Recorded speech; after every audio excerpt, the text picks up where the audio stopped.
Welcome back to Dark Corners Streaming.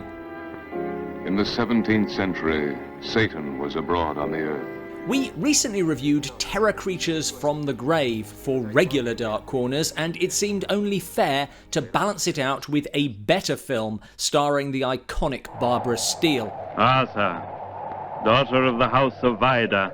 And Black Sunday, which you can currently find on YouTube, was the only choice. Cover her face with the mask of Satan.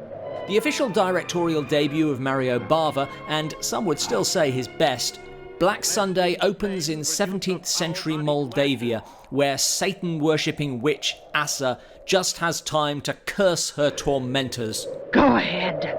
Tie me down to the stake, but you will never escape my hunger nor that of Satan! Before her gruesome execution. Oh, I shall return!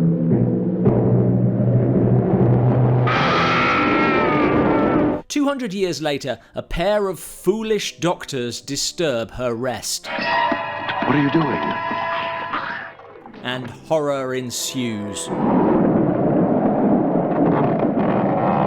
Steele plays a dual role as the witch Asa and her strikingly similar ancestor, Katia, who represents Asa's chance of resurrection from her corpse-like state. The film was an attempt by Italian production company Galatea to ape the success of Hammer Horror's Dracula. No! But while Hammer made the most of colour, Bava leaned heavily into black and white to create a film of surpassing atmosphere. A high gothic vision of castles, candles and cadavers that would exert tremendous influence over Italian horror for the next decade or so. Rather than sticking to established mythology, Bava mixed and matched traditions of vampires, witches, and even zombies, all of which feel quite at home in this world of deep shadows and heightened emotions. Oh!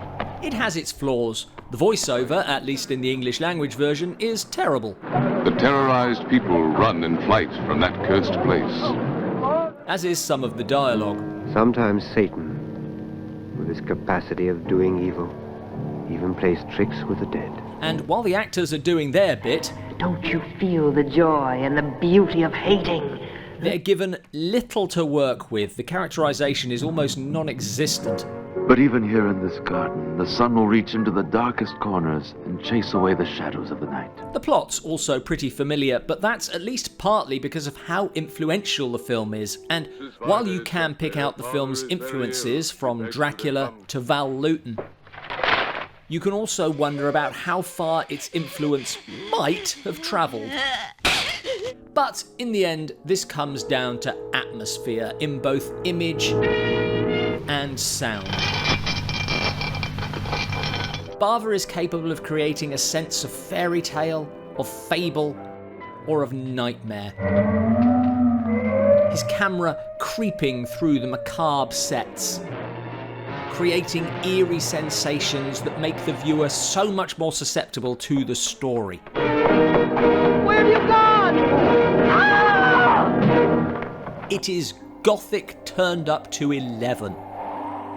And if you love this sort of thing, and I do, then it's must see.